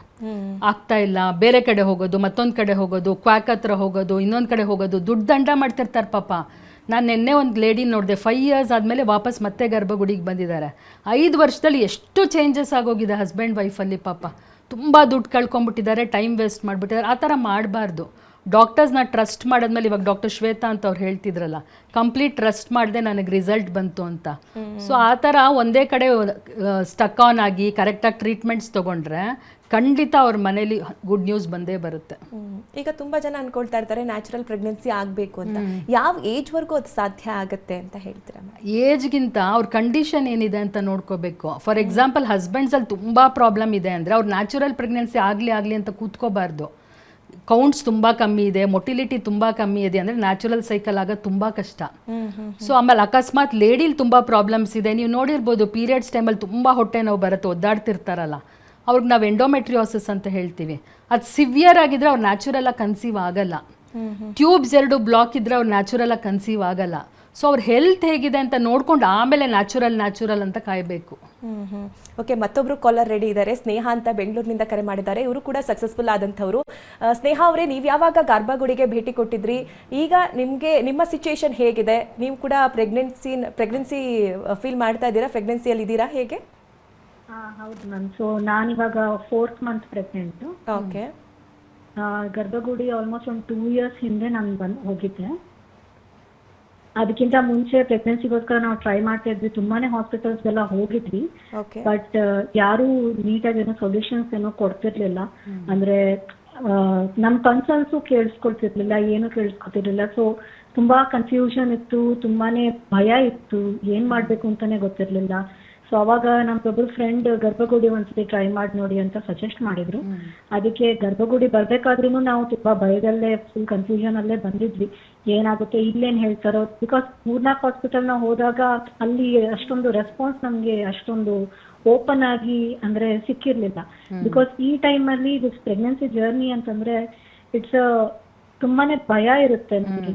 ಏನಿರುತ್ತೆ ಏನಿರಲ್ಲ ನಮ್ಗೆ ಏನು ಗೊತ್ತಿರಲ್ಲ, ವಿಷಯನೇ ಗೊತ್ತಿರಲ್ಲ ಹೆಂಗಿರುತ್ತೆ ಅಂತ ಹೇಳ್ಬಿಟ್ಟು. ಸೊ ಅದಕ್ಕೆ ಒಂದು ಭಯ ಇತ್ತು. ಬಟ್ ಗರ್ಭಗುಡಿಗೆ ಬಂದ್ಮೇಲೆ ಡಾಕ್ಟರ್ನ ಕನ್ಸಲ್ಟ್ ಮಾಡಿದಾಗ ಅವ್ರು ಮಾತಾಡೋದು ಮತ್ತೆ ಸ್ಟಾಫ್ ಎಲ್ಲ ಎಷ್ಟು ಚೆನ್ನಾಗಿ ನೋಡ್ಕೊಳ್ಳೋದು ಎಲ್ಲ ನೋಡಿ ಸ್ವಲ್ಪ ಕಾನ್ಫಿಡೆನ್ಸ್ ಬಂತು. ಭಯ ಇರುತ್ತೆ, ಬಟ್ ಆದ್ರೂ ಸ್ವಲ್ಪ ಕಾನ್ಫಿಡೆನ್ಸ್ ಬಂತು. ಏನೋ ಒಂದ್ ಕರೆಕ್ಟ್ ದಾರಿಗೆ ನಾವು ಹೋಗ್ತಾ ಇದೀವಿ, ಎಲ್ಲ ವರ್ಕೌಟ್ ಆಗುತ್ತೆ ಅನ್ನೋ ತರ ಒಂದು ಫೀಲಿಂಗ್ ಬಂತು ನಮ್ಗೆ. ಹಾಗೆ ದೇವರ ದಯೆಯಿಂದ, ಡಾಕ್ಟರ್ ಹೆಲ್ಪ್ ಇಂದ ಎಲ್ಲಾನು ವರ್ಕೌಟ್ ಆಗಿ ಇವಾಗ ನಾನು 4th ಮಂತ್ ಪ್ರೆಗ್ನೆಂಟ್. ಯಾರು ಸಜೆಸ್ಟ್ ಮಾಡಿದ್ರು ನಿಮ್ಗೆ? ಯಾಕಂದ್ರೆ ಭಯ ಇತ್ತು ಅಂತ ಹೇಳಿದ್ರಿ. ನಮ್ ಫ್ರೆಂಡ್ ಒಬ್ರು, ಊರಲ್ಲಿ ಫ್ರೆಂಡ್ ಒಬ್ರು ಇದ್ದಾರೆ, ಅವ್ರ ವಯಸ್ಸಿಗೆ ಹಂಗೇನೆ ಗರ್ಭಗುಡಿ ಅವ್ರು ತೋರಿಸಿದ್ರು. ಅವರು ನಾರ್ಮಲ್ ಪ್ರೆಗ್ನೆನ್ಸಿನೇ ಆಗಿತ್ತು ಅವ್ರದ್ದು. ಆದ್ರೂ ಅವರು ಆಸ್ ಅ ಗೈನಾಕ್ ಅಂದ್ರೆ ಏನಕ್ಕೆ ಆಗ್ತಿಲ್ಲ ಪ್ರೆಗ್ನೆನ್ಸಿ ಅಂತ ಹೇಳ್ಬಿಟ್ಟು ಅವ್ರ ಗರ್ಭಗುಡಿಗೆ ತೋರಿಸ್ತಿದ್ರು. ಸೊ ಅವ್ರು ನನ್ಗೆ ಸಜೆಸ್ಟ್ ಮಾಡಿ, ನೀವು ಒಂದ್ಸತಿ ಟ್ರೈ ಮಾಡಿ ನೋಡಿ, ಬಿಕಾಸ್ ತುಂಬಾ ವರ್ಷದಿಂದ ನೀವು ಟ್ರೈ ಮಾಡ್ತಿದ್ದೀರಲ್ವಾ, ಸೊ ನೀವು ಒಂದ್ಸತಿ ಗರ್ಭಗುಡಿಗೆ ಹೋಗಿ ಟ್ರೈ ಮಾಡಿ ನೋಡಿ, ಮೇ ಬಿ ನಿಮ್ಗೆ ಸೊಲ್ಯೂಷನ್ ಸಿಗ್ಬೋದು ಅಲ್ಲಿ ಅಂತ ಹೇಳಿದ್ರು. ಓಕೆ, ಡಾಕ್ಟರ್ ಆಶಾ ಅವರು ನಮ್ಮ ಜೊತೆ ಇದ್ದಾರೆ, ನೀವು ಮಾತಾಡ್ಬೋದು ಅವ್ರ ಜೊತೆ. ಸ್ನೇಹ ಅವರೇ, ನಮಸ್ತೆ. ಸ್ನೇಹ, ನಮಸ್ತೆ. ತುಂಬಾ ಖುಷಿ ಆಗ್ತಿದೆ ನಿಮ್ ಜೊತೆ ಮಾತಾಡೋಕ್ಕೆ. ನಮ್ಗೂ ತುಂಬಾ ಖುಷಿ ಆಗ್ತಿದೆ ಮೇಡಮ್. ನಿಮ್ದು ತುಂಬಾ IUIs ಫೇಲ್ಯೂರ್ ಆಗಿತ್ತಪ್ಪ? ಹಾ ma'am, actually 2-3 times IUI failure ಆಗಿತ್ತು. IVF ನಾವು ಮಾಡ್ಸಿರ್ಲಿಲ್ಲ, ಆಚೆ ಕಡೆ ಎಲ್ಲೂ ಮಾಡ್ಸಕ್ ಹೋಗಿರ್ಲಿಲ್ಲ. ಬಿಕಾಸ್ ಎಲ್ರು ಏನು ಅಂತಂದ್ರೆ ಬೇರೆ ಡಾಕ್ಟರ್ಸ್ ಎಲ್ಲ ಬೇರೆ ಕಡೆ ಹಾಸ್ಪಿಟಲ್ ಎಲ್ಲ ಭಯ ಪಡಿಸ್ತಾ ಇದ್ರು ಮ್ಯಾಮ್. ಅಂದ್ರೆ ಇವಾಗ ಮಾಡಿಸ್ಕೊಳ್ಳೇಬೇಕು ನೀವು ಆತರ, ಅಂದ್ರೆ ಕಾನ್ಫಿಡೆನ್ಸ್ ಕೊಡೋದಕ್ಕಿಂತ ಜಾಸ್ತಿ ಭಯ ಪಡಿಸ್ತಾ ಇದ್ರು. ಸೊ ನಾವು ಕನ್ಫ್ಯೂಷನ್ ಅಲ್ಲಿ ಇದ್ವಿ, ಹೋಗ್ಬೇಕಾ ಬೇಡವಾ, ಮಾಡಿಸ್ಕೋಬೇಕಾ ಬೇಡವಾ, ನಮಗೂ ಗೊತ್ತಿಲ್ಲ ಏನು ಅಂತ ಹೇಳ್ಬಿಟ್ಟು ತುಂಬಾನೇ ಭಯ ಇತ್ತು. ಓಕೆ, ಥ್ಯಾಂಕ್ ಯು TV9 ಜೊತೆ ಮಾತಾಡಿದ್ದಕ್ಕಾಗಿ. ಮೇಡಮ್, ಇನ್ನು ಈ ಪ್ಲಾನ್ ಬಗ್ಗೆ ನೋಡ್ತಾ ಇದ್ವಿ, ಅಂದರೆ ಇಂಡಿಪೆಂಡೆನ್ಸ್ ಫ್ರಮ್ ಇನ್ಫರ್ಟಿಲಿಟಿ ಅಂತ ಹೇಳಿ, ಅದ್ರ ಬಗ್ಗೆ ಹೇಳೋದಾದ್ರೆ? ಅದೇ ಆಗಸ್ಟ್ ಮಂತ್ ಅಂದ ತಕ್ಷಣ ನಮ್ಗೆ ಜ್ಞಾಪಕ ಬರೋದೇ ಇಂಡಿಪೆಂಡೆನ್ಸ್ ಡೇ ಅಲ್ವಾ. ಸೊ ಈ ಸಂತಾನಹೀನತೆ ಅಥವಾ ಬಂಜೆತನದಿಂದ ಸಫರ್ ಮಾಡೋರಿಗೆ ಇಂಡಿಪೆಂಡೆನ್ಸ್ ಫ್ರಮ್ ಇನ್ಫರ್ಟಿಲಿಟಿ ಅಂತ ತುಂಬ ಒಳ್ಳೆ ಸ್ಕೀಮ್ ಹಾಕ್ಕೊಂಡಿದ್ದೀವಿ ನಾವು. ಅವರು IVF ಅಕಸ್ಮಾತ್ ನೀಡಿದರೆ ಬಂದು ಸ್ಕ್ಯಾನ್ ಎಲ್ಲ ಮಾಡಿಸ್ಕೊಂಡ್ರೆ ಫ್ರೀ ಕನ್ಸಲ್ಟೇಷನ್ನು. ಅವ್ರಿಗೆ ತುಂಬ ಚೆನ್ನಾಗಿ ಸ್ಕ್ರ್ಯಾಚ್ ಕಾರ್ಡ್ ಆಫರ್ಸ್ ಇದೆ. ಫ್ರೀ ಫ್ರೋಝನ್ ಎಂಬ್ರಿಯೋ ಟ್ರಾನ್ಸ್ಫರ್ಸ್ ಇರ್ಬೋದು, ಫ್ರೀ ಪಿಕಪ್ ಇರ್ಬೋದು, ಫ್ರೀ ಡ್ರಗ್ಸ್ ಇರ್ಬೋದು, ತುಂಬ ಥರ ಇದೆ. ಆಲ್ಮೋಸ್ಟ್ 100 ಕಪಲ್ಸ್ ಬಂದು ಆಲ್ರೆಡಿ ರಿಜಿಸ್ಟರ್ ಆಗಿದ್ದಾರೆ. ಸೊ ಇದ್ರ ನೀಡಿರೋರೆಲ್ಲ ಬಂದು ಅದ್ರ ಸದುಪಯೋಗ ಪಡ್ಕೋಬೇಕು ಅಂತ. ಇನ್ನು ಈ ರೀತಿ ಪ್ರಾಬ್ಲಮ್ಸ್ಗಳನ್ನು ಫೇಸ್ ಮಾಡ್ತಾ ಇರೋರು ಗರ್ಭಗುಡಿಗೆ ಬರಬೇಕು ಅಂತ ಅಂದರೆ ಅವ್ರಿಗೆ ಏನು ಹೇಳೋಕ್ಕೆ ಇಷ್ಟಪಡ್ತೀರಾ? ಆದಷ್ಟು ಅವ್ರದ್ದು ಮೈಂಡಲ್ಲಿ ಅವ್ರದ್ದು ಮೈಂಡ್ನ ಇಟ್ಕೊಂಡಿರಬೇಕು. ತುಂಬ ಜನಕ್ಕೆ ಅದು ಏಜ್ ಎಷ್ಟು ಬೇಗ ಓಡ್ತಾ ಇರತ್ತೆ ಅಂತ ಐಡಿಯಾನೇ ಇರಲ್ಲ. ಹಸ್ಬೆಂಡ್ ವೈಫ್ ಇಬ್ಬರೂ ಬಂದು ಟೆಸ್ಟ್ ಮಾಡಿಸ್ಕೋಬೇಕು. ಡಾಕ್ಟರ್ ಹತ್ರ ಕೂತು ಏನಕ್ಕೆ ಆಗ್ತಿಲ್ಲ ಅನ್ನೋದಿರ ಒಂದು ಒಳ್ಳೆ ಕನ್ಸಲ್ಟೇಷನ್ ತೊಗೊಂಡ್ರೆ ಫ್ರೀ ಇದೆ ಎಲ್ಲಾನು. ಅದರ ಸದುಪಯೋಗ ಪಡ್ಕೊಂಡ್ರೆ ಅವ್ರ ಫ್ಯಾಮಿಲಿಲಿ ಕೂಡ ಒಂದು ನಗು ಕಾಣುತ್ತೆ ಅಂತ ನಂದು. ಮೇಡಮ್ ಹೇಳ್ತಾ ಇದ್ರಿ ಫ್ರೀ ಕ್ಯಾಂಪ್ಸ್ ಎಲ್ಲ ನಡೆಯುತ್ತೆ ಅಂತ ಹೇಳಿ, ಎಲ್ಲೆಲ್ಲಿ ನಡೆಯುತ್ತೆ, ಯಾವ್ಯಾವ ಸಮಯದಲ್ಲಿ ನಡೆಯುತ್ತೆ, ಹೇಗೆ ಬರಬೇಕು ಅಂತ ಹೇಳಿ? ತುಂಬ ಕಡೆ ಪ್ರೋಗ್ರಾಮ್ ಇದೆ ಈ ಸಲ ಆಗಸ್ಟಲ್ಲಿ. ಒಕ್ಕೆಲೇರಿ ಮತ್ತು ಬೇಗೂರು, ಮಾಗಡಿ, ಸೋಲೂರು ಎಲ್ಲ ಕಡೆ ಸುಮಾರು ಕಡೆ ಹಮ್ಮಿಕೊಂಡಿದ್ದಾರೆ.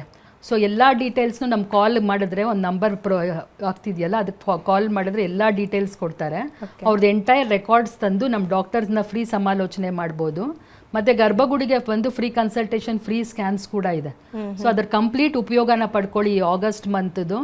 ಇಂಡಿಪೆಂಡೆನ್ಸ್ ಇರಲಿ ನಿಮ್ಗೆ ಇನ್ಫರ್ಟಿಲಿಟಿಯಿಂದ ಅಂತ. ಕರೆಕ್ಟ್. ಇನ್ನೊಂದು ಹೊಸ ಪ್ಲಾನ್ಗಳನ್ನು ಕೂಡ ತರ್ತಾ ಇದ್ದೀರಾ, ಆದರೆ ಜನರು ಸ್ವಲ್ಪ ಎಜುಕೇಟ್ ಆಗಬೇಕು, ಅದಕ್ಕೇನಾದರೂ ಪ್ಲಾನ್ ಮಾಡ್ತಾ ಇದ್ದೀರಾ ಮೇಡಮ್? ಆ್ಯಕ್ಚುಲಿ ಈ ಥರ ಪ್ರೋಗ್ರಾಮ್ಸ್ ಎಲ್ಲ ತುಂಬ ಮಾಡ್ತಿರ್ತೀವಿ. ನಮ್ಮ ಸೋಷಿಯಲ್ ಮೀಡಿಯಾಲೆಲ್ಲ ತುಂಬ ಪೋಸ್ಟ್ ಇರುತ್ತೆ. ಆಮೇಲೆ ಪೇಪರ್ಸಲ್ಲೂ ಕೂಡ ನಾವು ಆರ್ಟಿಕಲ್ಸ್ ಬರೀತಿರ್ತೀವಿ. ಕಂಟಿನ್ಯೂಸ್ ಆಗಿ ಡಾಕ್ಟರ್ ಎಜುಕೇಟ್ ಮಾಡ್ತಾನೆ ಇರ್ತಾರೆ. ಸೊ ಎಲ್ಲರೂ ಅದ್ರ ಬಗ್ಗೆ ಜಾಸ್ತಿ ಮಾಹಿತಿ ತಗೊಂಡು ಈ ಇನ್ಫರ್ಟಿಲಿಟಿ ಸಮಸ್ಯೆಯಿಂದ ಆದಷ್ಟು ಆಚೆ ಬರಲಿ ಅಂತ ನಂದೊಂದು ಆಶಯ. ಓಕೆ.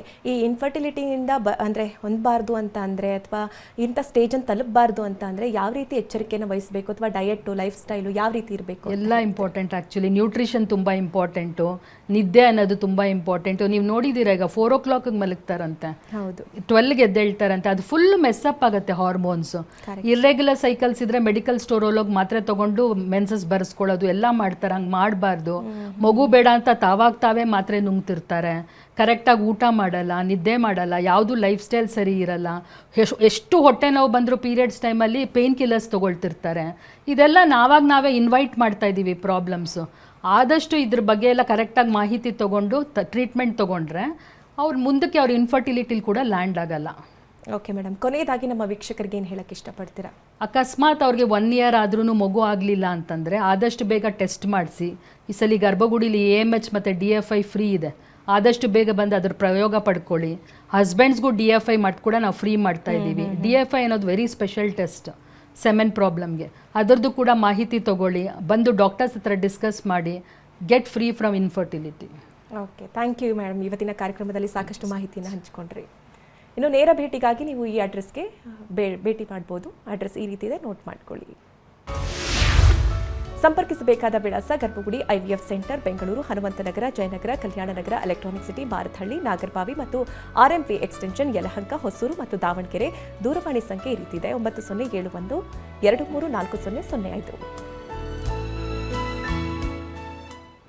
ಇದು ಇವತ್ತಿನ ನಿಮ್ಮ ಡಾಕ್ಟರ್. ನಿರಂತರ ಸುದ್ದಿಗಾಗಿ ನೋಡ್ತಾ ಇರಿ TV9.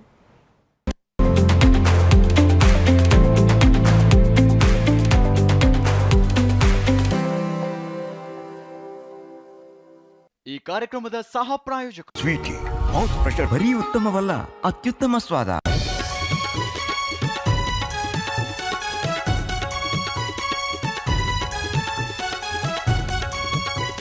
ಇದು ದೇಶದ ನಂಬರ್ 1 ನ್ಯೂಸ್ ನೆಟ್ವರ್ಕ್. ನೀವ್ ನೋಡ್ತಾ ಇದ್ದೀರಾ TV9 ಕನ್ನಡ, ಉತ್ತಮ ಸಮಾಜಕ್ಕಾಗಿ. ಉಭಯ ಸದನಗಳಲ್ಲೂ ಹನೂರು ಶೂಟೌಟ್ ಪ್ರಸ್ತಾಪ. ಸರ್ಕಾರವೇ 3 ಕೊಲೆ ಮಾಡಿದೆ ಎಂದ ಅಶೋಕ್. 1 ಕೋಟಿ ಪರಿಹಾರಕ್ಕೆ ಆಗ್ರಹ. ಸಚಿವ ನಾಗೇಂದ್ರ ರಾಜೀನಾಮೆಗೆ ಪಟ್ಟು. ಉಭಯ ಸದನಗಳಲ್ಲಿ ವಿಪಕ್ಷ ಸದಸ್ಯರ ಗದ್ದಲ. ಬೆಳಗಾವಿ ಸೇರಿದಂತೆ ರಾಜ್ಯದ ಹಲವೆಡೆ ಬಿಜೆಪಿ ಪ್ರತಿಭಟನೆ. ತಮಿಳುನಾಡಿಗೆ ನಿತ್ಯ 12,000 ಕ್ಯೂಸೆಕ್ ನೀರು ಹರಿಸಿ. CWMA ಆದೇಶ ಎತ್ತಿ ಹಿಡಿದ ಸುಪ್ರೀಂ ಕೋರ್ಟ್. ಕರ್ನಾಟಕಕ್ಕೆ ಮತ್ತೆ ಕಾವೇರಿ ಜಲಾಘಾತ. ದರ್ಶನ್ ಖುದ್ದು ಹಾಜರಿ ಕೋರಿದ ಅರ್ಜಿ. ಕೆಲವೇ ಕ್ಷಣಗಳಲ್ಲಿ ಆದೇಶ ಪ್ರಕಟ. ಜೈಲಿನಲ್ಲಿ ಸೊಳ್ಳೆ ಕಾಟವೆಂದ ದಾಸ. ಒಂದೇ ಮಾತರಂಗೆ ಸೋನಿಯಾ ಅಪಮಾನ ಆರೋಪ. ಮೈಸೂರು, ರಾಯಚೂರಲ್ಲಿ ಬಿಜೆಪಿ ಪ್ರತಿಭಟನೆ. ಮೊದಲು ತಮ್ಮ ತಪ್ಪು ತಿದ್ದಿಕೊಳ್ಳಲಿ ಎಂದ ಪ್ರಿಯಾಂಕ್. TV9 ನ್ಯೂಸ್ಗೆ ಸ್ವಾಗತ. ನಾನು ಮಧುಶ್ರೀ. ಸುಪ್ರೀಂ ಕೋರ್ಟ್ನಲ್ಲಿ ಕಾವೇರಿ ಅರ್ಜಿ ವಿಚಾರಣೆ. CWMA ಆದೇಶವನ್ನ ಪಾಲಿಸುವಂತೆ ಸುಪ್ರೀಂ ಕೋರ್ಟ್ ಕೂಡ ಇದೀಗ ಸೂಚನೆಯನ್ನ ಕೊಟ್ಟಿದೆ. ನಿತ್ಯ 12,000 ಕ್ಯೂಸೆಕ್ ನೀರನ್ನ ಹರಿಸುವಂತೆ ಆದೇಶ. ಕಾವೇರಿ ನೀರು ನಿರ್ವಹಣಾ ಪ್ರಾಧಿಕಾರ ಏನ್ ಆದೇಶವನ್ನ ಕೊಟ್ಟಿತ್ತು, ಆ ಆದೇಶವನ್ನ ಸುಪ್ರೀಂ ಕೋರ್ಟ್ ಕೂಡ ಎತ್ತಿ ಹಿಡಿದಿದೆ. CWMA ಪರಿಸ್ಥಿತಿಯನ್ನ ಸೂಕ್ಷ್ಮವಾಗಿ ಗಮನಿಸ್ತಾ ಇದೆ. 3,500 ಕ್ಯೂಸೆಕ್ಗಿಂತ ಹೆಚ್ಚಿನ ನೀರನ್ನ ಬಿಡಲಾಗಿದೆ. ಕೆಆರ್ಎಸ್ನಿಂದ ನೀರು ಹರಿಯಲು 48 ಗಂಟೆ ಸಮಯ ಬೇಕು. ಸದ್ಯ 12,000 ಕ್ಯೂಸೆಕ್ ನೀರನ್ನ 15 ದಿನಗಳ ಕಾಲ CWMA ತಮಿಳುನಾಡಿಗೆ ಹರಿಸುವಂತೆ ಏನು ಆದೇಶವನ್ನ ಕೊಟ್ಟಿತ್ತು, ಇದೀಗ ಸುಪ್ರೀಂ ಕೋರ್ಟ್ ಕೂಡ ಆದೇಶವನ್ನ ಪಾಲನೆ ಮಾಡಿ ಅಂತ ಸೂಚನೆಯನ್ನ ಕೊಟ್ಟಿದೆ. ಕರ್ನಾಟಕದ ಪರ ಹಿರಿಯ ವಕೀಲ ಶ್ಯಾಮ್ ದಿವನ್ ಅವರು ವಾದವನ್ನು ಮಂಡಿಸಿದ್ರು. CWMA ಆದೇಶವನ್ನ ಪಾಲಿಸುವಂತೆ ಸುಪ್ರೀಂ ಸೂಚನೆ. ಸುಪ್ರೀಂ ಕೋರ್ಟ್ ಸೂಚನೆಯ ಬೆನ್ನಲ್ಲೇ ಇದೀಗ ರೈತರು ಬೇಸರವನ್ನ ವ್ಯಕ್ತಪಡಿಸಿದ್ದಾರೆ. ನೇಣು ಕುಣಿಕೆಯನ್ನ ಹಿಡಿದು ಪ್ರತಿಭಟನೆಯನ್ನ ಮಾಡಿದ್ದಾರೆ. ಸಮರ್ಥವಾದವನ್ನ ಮಂಡಿಸುವಲ್ಲಿ ಸರ್ಕಾರ ವಿಫಲವಾಗಿದೆ ಅನ್ನೋದು ರೈತರ ಆಕ್ರೋಶಕ್ಕೆ ಇಲ್ಲಿ ಕಾರಣವಾಗಿದೆ.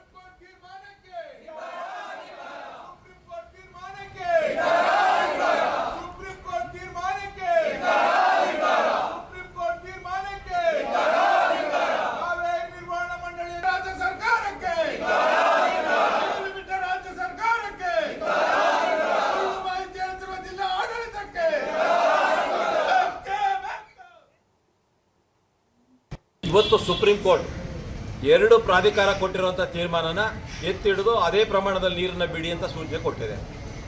ಒಂದು ಸುಪ್ರೀಂ ಕೋರ್ಟ್, ಒಂದು ದೇಶದ ಬಹಳ ದೊಡ್ಡ ದೇಶದ ಸುಪ್ರೀಂ ಕೋರ್ಟು ಈ ತೀರ್ಮಾನ ಹೇಳ್ಬೇಕಾದ್ರೆ ಅನುಕೂಲ ಪಡ್ಕೊಂಡಿರೋ ರಾಜ್ಯ ತಮಿಳುನಾಡಿನವರು ಸರಿಯಾದಂಥ ಮಾಹಿತಿ ಕೊಟ್ಟವ್ರೆ. ಕರ್ನಾಟಕದ ರಾಜ್ಯದವರು ನಮ್ಮ ಹಿತವನ್ನು ಕಾಪಾಡಬೇಕಾದಂಥವ್ರು ಸರಿಯಾದಂಥ ಮಾಹಿತಿ ಕೊಡದೆ ಸುಪ್ರೀಂ ಕೋರ್ಟ್ ಈ ತೀರ್ಮಾನ ಕೊಡೋಕ್ಕೆ ಕಾರಣ ಆಗಿರೋದ್ರಿಂದ ನೇರವಾಗಿ ಇವತ್ತು ಮಂಡ್ಯ ರೈತರಿಗೆ ನೀರಿಲ್ಲದೆ ಇರುವಂಥ ದಿನ ಕಾಣೋದಕ್ಕೆ ಈ ರಾಜ್ಯ ಸರ್ಕಾರ, ವಿಶೇಷವಾಗಿ ಕಾಂಗ್ರೆಸ್ ಸರ್ಕಾರನೇ ಕಾರಣ ಆಗ್ತಾ ಇದೆ. ಇವರಿಗೆ ನನಗೆ ನೀರು ಬಿಟ್ಟಿಲ್ಲ ಅಂತಾರೆ. ಇವ್ರು ಹೇಳುತ್ತೆ ಸತ್ಯ ಅಂತ ಒಪ್ಕೋಬೇಕು ನಾವು. ನೀರು ಬಿಟ್ಟಿಲ್ಲ ಅಂದ್ರೆ ರೈತರ ಬಗ್ಗೆ ಕಾಳಜಿ ಇಲ್ಲ, ಒಳ್ಳೆ ನೀರು ಹೋಗ್ತಾ ಇದೆ. ಈಗ ರಾಮಸ್ವಾಮಿ ನಾಲೆ ಕೊನೆ ಅಣೆಕಟ್ಟೆ ಅಲ್ಲಿಂದ ಕೆಳಗಡೆ ಹೋಗ್ತಿರೋಂಥದ್ದು ನಮ್ಮ ಕೃಷ್ಣ ಮಾಹಿತಿ ತಂದಿದ್ದಾನೆ. ಒಳ್ಳೆ ನೀರು ಹೋಗ್ತಾ ಇದೆ. ಯಾಕೆ ಸುಳ್ಳು ಹೇಳ್ತಾರೆ? ಸುಳ್ಳು ಹೇಳಕ್ಕಂದಿರೋಂಥವ್ರು ನಮ್ಮ ಸುಳ್ಳು ಹೇಳ್ಕೊಂಡು ನಮ್ಮ ಸಿಟ್ಟಾಗಬಾರ್ದು, ರೈತರು ದಂಗೆ ಹೇಳ್ಬಾರ್ದು ಅಂತೇಳಿ ನಾಟಕ ಆಡೋಂಥವ್ರು ಸುಪ್ರೀಂ ಕೋರ್ಟ್ ಪ್ರಾಧಿಕಾರದಲ್ಲಿ ನಮ್ಮ ಪರವಾಗಿ ಮೌನವಾಗಿರೋದೇ ಇವತ್ತಿನ ತೀರ್ಮಾನಕ್ಕೆ ಒಂದು ಕೆಟ್ಟ ತೀರ್ಮಾನ. ಈ ಕುರಿತು ಮತ್ತಷ್ಟು ಮಾಹಿತಿಯನ್ನು ಕೊಡ್ತಾರೆ ನಮ್ಮ ಪ್ರತಿನಿಧಿ ದಿಲೀಪ್. ಗಮನಿಸ್ತಾ ಇದ್ದೀವಿ ಸುಪ್ರೀಂ ಕೋರ್ಟ್ ಸೂಚನೆ ಹೇಗೆ ಬಂದಿದೆ ಅಂತ ಹೇಳಿ. ಮತ್ತೊಮ್ಮೆ ಕಾವೇರಿ ಆಘಾತ ಎದುರಾಗಿದೆ ಕರ್ನಾಟಕಕ್ಕೆ. ಇದರ ನಡುವೆ ರೈತರಿಂದ ಪ್ರತಿಭಟನೆ ನಡೀತಾ ಇದೆ, ಆಕ್ರೋಶ ವ್ಯಕ್ತವಾಗ್ತಾ ಇದೆ, ಸರಿಯಾಗಿ ವಾದ ಮಂಡಿಸಿಲ್ಲ ಅಂತ ಹೇಳಿ ಕಿಡಿಕಾರ್ತಾ ಇದ್ದಾರೆ. ಖಂಡಿತವಾಗ್ಲೂ ಮನುಷ್ಯ ಪದೇ ಈ ರೀತಿಯಾದಂತ ಆದೇಶಗಳನ್ನು ಕೂಡ ಒಂದು ರೀತಿಯಲ್ಲಿ ರೈತರಿಗೆ ಮರಣ ಶಾಸನ ಅಂತಾನೆ ಹೇಳ್ಬೋದು. ಯಾಕಂದ್ರೆ ನಮ್ಮ ರಾಜ್ಯದ ಪರವಾಗಿ ಯಾವುದೇ ರೀತಿಯಾದಂತ ತೀರ್ಪುಗಳು ಬರ್ತಾ ಇಲ್ಲ. CWMA ಕೂಡ ಸಿಗ್ತಾ ಇಲ್ಲ, CWRC ಕೂಡ ಸಿಗ್ತಾ ಇಲ್ಲ. ಜೊತೆಗೆ ಈಗ ಸುಪ್ರೀಂ ಕೋರ್ಟ್ಗೆ ಹೋದ್ರು ಸುಪ್ರೀಂ ಕೋರ್ಟ್ ನಲ್ಲೂ ಕೂಡ ನಮ್ಗೆ ಹಿನ್ನಡೆ ಆಗ್ತಾ ಇರುವಂತದ್ದು ನಿಜ ಕೂಡ ಒಂದ್ ಕಡೆ ನಮ್ಮ ಸರ್ಕಾರ ಯಾವ ರೀತಿ ವಾದ ಮಾಡ್ತಾ ಇದೆ ಅನ್ನುವಂಥದ್ದು ಬಹಳ ಸ್ಪಷ್ಟವಾಗಿ ಗೊತ್ತಾಗ್ತಾ ಇದೆ. ಎಲ್ಲೊಂದ್ ಕಡೆ ವಿಫಲ ಆಗಿದೆ ಅನ್ನುವಂಥದ್ದು. ಇದೇ ಒಂದು ಆಕ್ರೋಶವನ್ನು ಇಟ್ಕೊಂಡು ಈಗ ರೈತ ಸಂಘಟನೆಗಳು ಕೂಡ ಪ್ರತಿಭಟನೆಯನ್ನು ಮಾಡ್ತಾ ಇರುವಂತದ್ದು. ಈಗ ರೈತರು ನಮ್ಗೆ ನೇಣು ಕುಣಿಕೆ ಇಟ್ಕೊಂಡು ಪ್ರತಿಭಟನೆಯನ್ನ ಮಾಡ್ತಾ ಇರುವಂತದ್ದು. ಯಾಕಂದ್ರೆ ಈ ರೀತಿ ಅಂತ ನಿಜಕ್ಕೂ ಕೂಡ ರೈತರು ಒಂದು ರೀತಿಯಲ್ಲಿ ಆತ್ಮಹತ್ಯೆ ಮಾಡ್ಕೊಳ್ಬೇಕಾದಂತ ಪರಿಸ್ಥಿತಿ ಉಂಟಾಗುತ್ತೆ. ಯಾಕಂದ್ರೆ ನಮ್ಮ ರೈತರುಗಳಿಗೆ ನೀರನ್ನ ಕೊಡ್ಲಿಕ್ಕೆ ಸಾಧ್ಯ ಆಗ್ತಾ ಇಲ್ಲ. ರಾಜ್ಯ ಸರ್ಕಾರ ಯಾವುದೇ ರೀತಿಯಂತ ಸ್ಪಷ್ಟವಂತ ಆದೇಶವನ್ನು ಕೊಡ್ತಾ ಇಲ್ಲ. ನಮ್ಮ ರೈತರ ಬೆಳೆಗಳಿಗೆ ನೀರು ಕೊಡ್ತೀವಿ ಅನ್ನುವಂತ ಸ್ಥಿತಿಯಲ್ಲಿ. ಆದ್ರೆ ತಮಿಳುನಾಡಿಗೆ ಈಗ ಪ್ರತಿದಿನ 12,000 ಕ್ಯೂಸೆಕ್ ನೀರನ್ನ ಕೊಡ್ತಾ ಇರುವಂತದ್ದು ನಿಜ ಕೂಡ ಆಕ್ರೋಶಕ್ಕೆ ಕಾರಣ ಆಗಿರುವಂತದ್ದು. ಯಾಕೆ ಪದೇ ಈ ರೀತಿಯಾದಂತಹ ಆದೇಶಗಳು ಬರ್ತಾ ಇದೆ. ಕಬಿನಿ ಜಲಾಶಯ ಕೂಡ 4 ಅಡಿ ಕಡಿಮೆ ಆಗಿರುವಂತದ್ದು. ಮತ್ತೊಂದ್ ಕಡೆ KRS ಜಲಾಶಯ ಕೂಡ ಭರ್ತಿ ಆಗಿಲ್ಲ. ಈ ಒಂದು ನಿಟ್ಟಿನಲ್ಲಿ ಈಗ ಪದೇ ನೀರನ್ನ ಹರಿಸಬೇಕು ಅನ್ನುವಂತ ನಿಟ್ಟಿನಲ್ಲಿ ಆದೇಶ ಬರ್ತಾ ಇರುವಂತದ್ದು ಎಲ್ಲೊಂದ್ ಕಡೆ ರೈತರ ಆಕ್ರೋಶಕ್ಕೆ ಕಾರಣ ಆಗಿರುವಂತದ್ದು. ಮಧುಶ್ರೀ, ಧನ್ಯವಾದ ದಿಲೀಪ್ ತಮ್ಮೆಲ್ಲ ಮಾಹಿತಿಗಾಗಿ. ರಾಹುಲ್ ಗಾಂಧಿ ಅವರಿಗೆ ಸುಪ್ರೀಂ ಕೋರ್ಟ್ನಿಂದ ಬಿಗ್ ರಿಲೀಫ್ ಸಿಕ್ಕಿದೆ. ಲೋಕಸಭೆ ವಿಪಕ್ಷ ನಾಯಕ ರಾಹುಲ್ ಗಾಂಧಿ ಅವರಿಗೆ ಬಿಗ್ ರಿಲೀಫ್. ಅಕ್ರಮ ಆಸ್ತಿ ಗಳಿಕೆ ಆರೋಪದ ವಿಚಾರಣೆಯನ್ನ ಮುಂದುವರಿಸದಂತೆ ಸೂಚನೆಯನ್ನ ಸುಪ್ರೀಂ ಕೋರ್ಟ್ ಕೊಟ್ಟಿದೆ. ಅಲಹಾಬಾದ್ ಹೈಕೋರ್ಟ್ಗೆ ಸುಪ್ರೀಂ ಕೋರ್ಟ್ನಿಂದ ಸೂಚನೆ. ಹೈಕೋರ್ಟ್ ನೀಡಿದ ನಿರ್ದೇಶನದಂತೆ ವರದಿ ಸಲ್ಲಿಸದಂತೆ ತಡೆಯನ್ನ ಕೊಡಲಾಗಿದೆ. ಸಿಬಿಐ ಮತ್ತು ಜಾರಿ ನಿರ್ದೇಶನಾಲಯಕ್ಕೂ ಕೂಡ ಸುಪ್ರೀಂ ಕೋರ್ಟ್ನಿಂದ ತಡೆ. ಸುಪ್ರೀಂ ಮುಂದಿನ ವಿಚಾರಣೆಯನ್ನ ಕೈಗೆತ್ತಿಕೊಳ್ಳುವವರೆಗೂ ಕೂಡ ಹೈಕೋರ್ಟ್ ಮುಂದಿನ ವಿಚಾರಣೆಯನ್ನ ಮುಂದೂಡುವಂತೆ ನಿರ್ದೇಶನವನ್ನ ನೀಡಿದೆ. ಸಿಬಿಐ ಮತ್ತು ಇಡಿಗೂ ನೋಟಿಸ್ ಅನ್ನ ಸುಪ್ರೀಂ ಕೋರ್ಟ್ ಕೊಟ್ಟಿದೆ. ಅಕ್ರಮ ಆಸ್ತಿ ಗಳಿಕೆ ಆರೋಪಕ್ಕೆ ಸಂಬಂಧಪಟ್ಟಂತೆ ಇದು ರಾಹುಲ್ ಗಾಂಧಿ ಅವರಿಗೆ ಬಿಗ್ ರಿಲೀಫ್ ಕೊಡುವಂತಹ ಸುದ್ದಿ. ಅಲಹಾಬಾದ್ ಹೈಕೋರ್ಟ್ಗೆ ಸುಪ್ರೀಂ ಕೋರ್ಟ್ ಸೂಚನೆಯನ್ನ ನೀಡಿದೆ.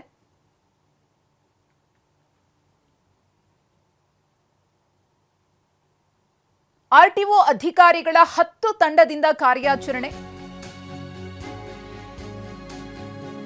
ಒಡಿಶಾದ ನೋಂದಣಿ ಇರುವಂತಹ ಬೈಕ್ ಅನ್ನ ಅಧಿಕಾರಿಗಳು ತಡೆದಿದ್ದಾರೆ. ಅಧಿಕಾರಿಗಳನ್ನ ನೋಡಿದ ತಕ್ಷಣ ಎಸ್ಕೇಪ್ ಆಗೋದಕ್ಕೆ ಯತ್ನವನ್ನ ಪಡಲಾಗಿದೆ. ಬೈಕ್ ಟ್ಯಾಕ್ಸಿ ಚಾಲಕ ಪರಾರಿಯಾಗೋದಕ್ಕೆ ಯತ್ನಿಸಿದ್ದ. ಈ ವೇಳೆ ದ್ವಿಚಕ್ರ ಸಮೇತ ಮುಗ್ಗರಿಸಿ ಬಿದ್ದ ಬೈಕ್ ಸವಾರರು. ಗಮನಿಸ್ತಾ ಇದ್ದೀರಿ, ಒಡಿಶಾ ರಿಜಿಸ್ಟ್ರೇಷನ್ನ ಬೈಕ್ ಇದು. ಅಧಿಕಾರಿಗಳು ನೋಡ್ತಾ ಇದ್ದ ಹಾಗೆಯೇ ಅಲ್ಲಿಂದ ಎಸ್ಕೇಪ್ ಆಗಬೇಕು ಅಂತ ಪ್ರಯತ್ನವನ್ನು ಪಟ್ಟಿದ್ದಾರೆ. ಆ ಸಂದರ್ಭದಲ್ಲಿ ಬೈಕ್ನಿಂದ ಇಬ್ಬರೂ ಸವಾರರು ಕೂಡ ಕೆಳಗಡೆ ಬಿದ್ದಿದ್ದಾರೆ. ಬೈಕ್ ಕಂಟ್ರೋಲ್ ತಪ್ಪಿದೆ.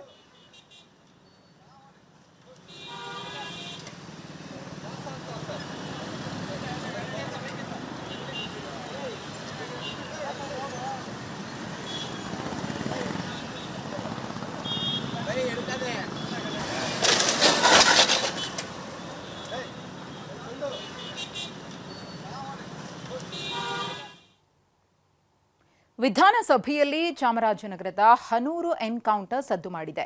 3 ಕೊಲೆಯಾಗಿದೆ, ಸರ್ಕಾರ ಉತ್ತರ ಕೊಡಬೇಕು ಅಂತ ವಿಪಕ್ಷ ಪಟ್ಟು ಹಿಡಿದಿದೆ. ನ್ಯಾಯಾಂಗ ತನಿಖೆ ಆಗಬೇಕು, ಮೃತ ಕುಟುಂಬಕ್ಕೆ 1 ಕೋಟಿ ಪರಿಹಾರ ಕೊಡಬೇಕು. ರಾಮಲಿಂಗಾರೆಡ್ಡಿ ರಾಜೀನಾಮೆಗೆ ವಿಪಕ್ಷ ಆಗ್ರಹಿಸಿತ್ತು. ಹೀಗಾಗಿ ವಿಧಾನಸಭೆಯಲ್ಲಿ ಕೋಲಾಹಲವೇ ಸೃಷ್ಟಿಯಾಯಿತು.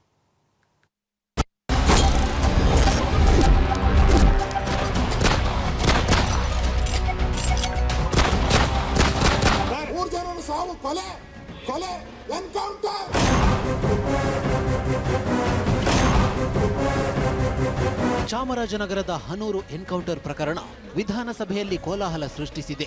ಕಲಾಪ ಆರಂಭವಾಗ್ತಿದ್ದಂತೆ ವಿಷಯ ಪ್ರಸ್ತಾಪಿಸಿದ ವಿಪಕ್ಷ ನಾಯಕ ಆರ್ ಅಶೋಕ್, 3 ಎನ್ಕೌಂಟರ್ ಆಗಿದೆ, 3ರನ್ನ ಕೊಲೆ ಮಾಡಿದ್ದಾರೆ ಅಂತ ಆಕ್ರೋಶ ಹೊರಹಾಕಿದ್ರು. ಸ್ಟೇಟ್ಮೆಂಟ್ ಮಾಡಿ ಮುಖ್ಯಮಂತ್ರಿಗಳು, ಆಮೇಲೆ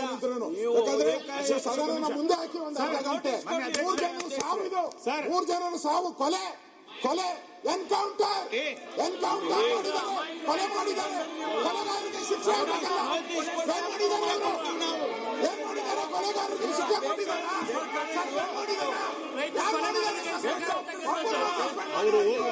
ನೋಟಿಸ್ ನೀಡಿ ಚರ್ಚೆಗೆ ಬನ್ನಿ ಅಂತ ಡಿಸಿಎಂ ಪರಮೇಶ್ವರ್ ಹೇಳಿದ್ರು. ಸರ್ಕಾರವೇ ಸುಮೋಟೋ ಸ್ಟೇಟ್ಮೆಂಟ್ ಕೊಡಬೇಕು ಅಂತ ಸುನಿಲ್ ಕುಮಾರ್ ಕೌಂಟರ್ ಕೊಟ್ರು. ಎನ್ಕೌಂಟರ್ ಮಾಡಬೇಕಾದ್ರೆ ನೋಟಿಸ್ ಕೊಟ್ಟಿದ್ರಾ ಅಂತ ಗುಡುಗಿದ್ರು. ಮಾನ್ಯ ಪರಮೇಶ್ವರ್ ಅವರೇ, ಸರ್ಕಾರ ತಪ್ಪಿಸ್ಕೊಂಡು ಹೊರಡೋಗ್ತಾ ಇದೆಯಾ? ಖಂಡಿತವಾಗಿ ರೈತರು ತಕ್ಷಣ ತಪ್ಪಿಸ್ಕೊಂಡು ಹೋಗುವಂತ ಕೆಲಸ ಏನೂ ಆಗಿಲ್ಲ. ಮತ್ತೆ ಇನ್ನೇನು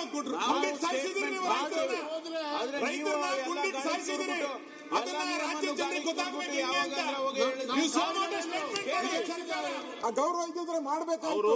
ಎನ್ಕೌಂಟರ್ ಆಗಿದೆ. ತಮಿಳುನಾಡಿನ ಮುಖ್ಯಮಂತ್ರಿ ಕಾಮೆಂಟ್ ಮಾಡಿದ್ದಾರೆ. ರಾಜ್ಯದಲ್ಲಿ ತಮಿಳರಿಗೆ ನ್ಯಾಯ ಇಲ್ಲ ಅಂತ ಹೇಳ್ತಾ ಇದ್ದಾರೆ. ನಿಮ್ದೇ ಪಾರ್ಟ್ನರ್ ಹೇಳಿದ್ದಾರೆ, ತಮಿಳರಿಗೆ ನ್ಯಾಯ ಇಲ್ಲ ಇಲ್ಲಿ ಕರ್ನಾಟಕದಲ್ಲಿ ಅಂತ ಹೇಳ್ತಾರೆ.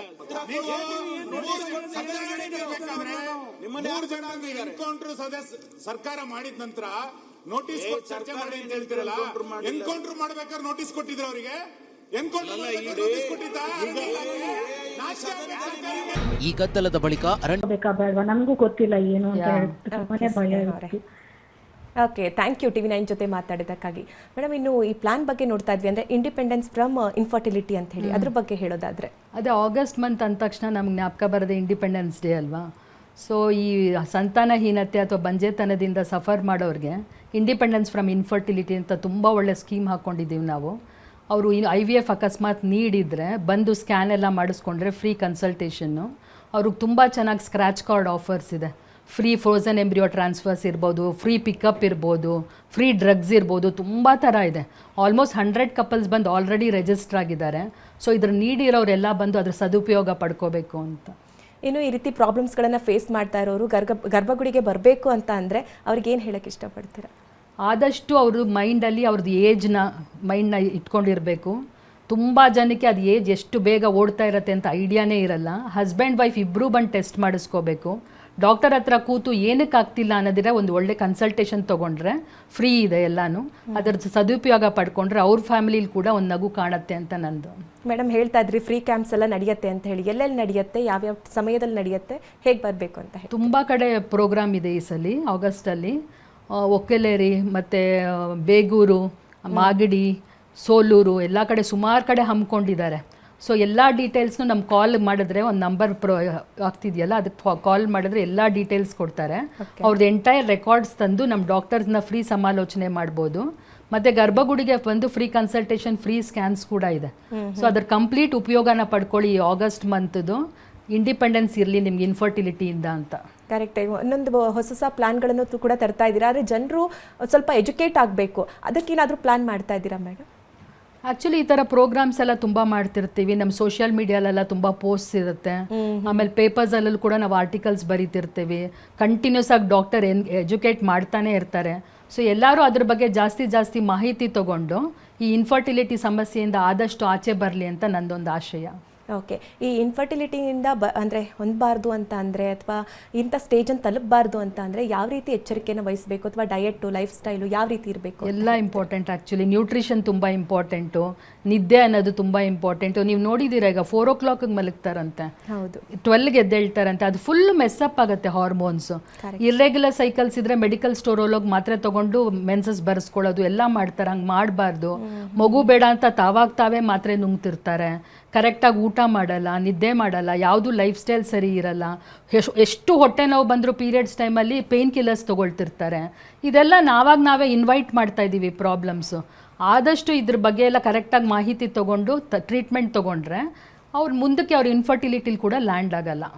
ಓಕೆ ಮೇಡಮ್, ಕೊನೆಯದಾಗಿ ನಮ್ಮ ವೀಕ್ಷಕರಿಗೆ ಏನು ಹೇಳಕ್ಕೆ ಇಷ್ಟಪಡ್ತೀರಾ? ಅಕಸ್ಮಾತ್ ಅವ್ರಿಗೆ 1 year ಆದ್ರೂ ಮಗು ಆಗಲಿಲ್ಲ ಅಂತಂದರೆ ಆದಷ್ಟು ಬೇಗ ಟೆಸ್ಟ್ ಮಾಡಿಸಿ. ಈ ಸಲ ಗರ್ಭಗುಡಿಲಿ AMH ಮತ್ತು DFI ಫ್ರೀ ಇದೆ. ಆದಷ್ಟು ಬೇಗ ಬಂದು ಅದ್ರ ಪ್ರಯೋಗ ಪಡ್ಕೊಳ್ಳಿ. ಹಸ್ಬೆಂಡ್ಸ್ಗೂ DFI ಮಾಡಿ ಕೂಡ ನಾವು ಫ್ರೀ ಮಾಡ್ತಾ ಇದ್ದೀವಿ. DFI ಅನ್ನೋದು ವೆರಿ ಸ್ಪೆಷಲ್ ಟೆಸ್ಟ್ ಸೆಮೆನ್ ಪ್ರಾಬ್ಲಮ್ಗೆ. ಅದರದ್ದು ಕೂಡ ಮಾಹಿತಿ ತೊಗೊಳ್ಳಿ. ಬಂದು ಡಾಕ್ಟರ್ಸ್ ಹತ್ರ ಡಿಸ್ಕಸ್ ಮಾಡಿ.